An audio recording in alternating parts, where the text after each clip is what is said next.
This is a brilliant question. What are the systems we need to put in place to run a successful company? Now, there's only 5 systems you need to put in place, and that's what I'm going to cover in this video. If you have these 5 systems in place, you will run a successful and an easy, stress-free business.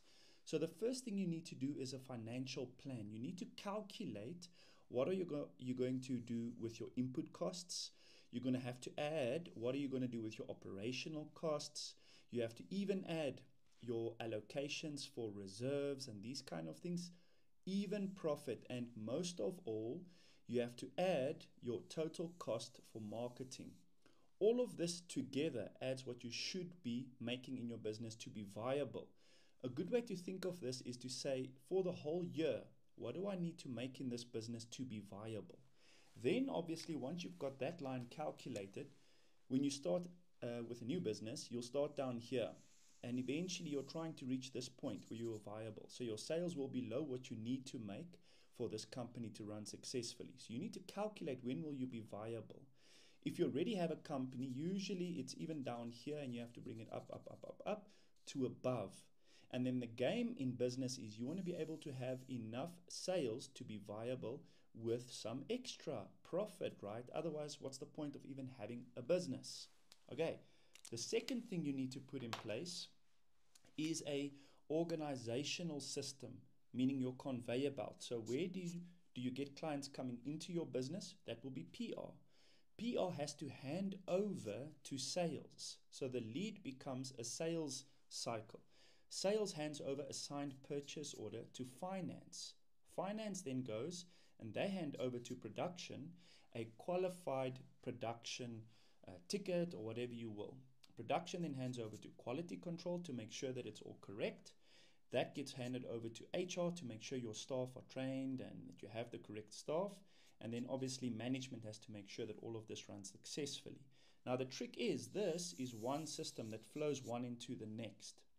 Now once you've got that, each division obviously has a sub-product, right? Every single one of these ones.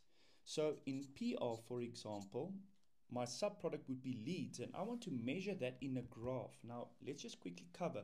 The difference between information is just random numbers and data, something I can use, which isn't random numbers, like a graph. So put it on a graph. If something's going down, I can look at this business and immediately see, okay, my sales are going up, but my leads are going down, meaning in the next month or two, my sales will also be going down because I've got too little leads, right? So I can preempt stuff in my business if I have stats. And then you want to go and find each and every stat in your business. What's your production stat? How many quality control cycles have you done? Etc., etc. Then the fourth system you need to put in place is a communication system. I prefer to use ticketing systems like Trello or even Salesforce, these kind of things. But depending on your kind of business, so if you do a production business, a manufacturing business, this kind of stuff, this system itself will be a little bit more complex. Try and have one system that goes all the way from PR through to management, one single system. And then in that system, you can flow the particles in the business one to the next, right? So Trello, that's the one I use.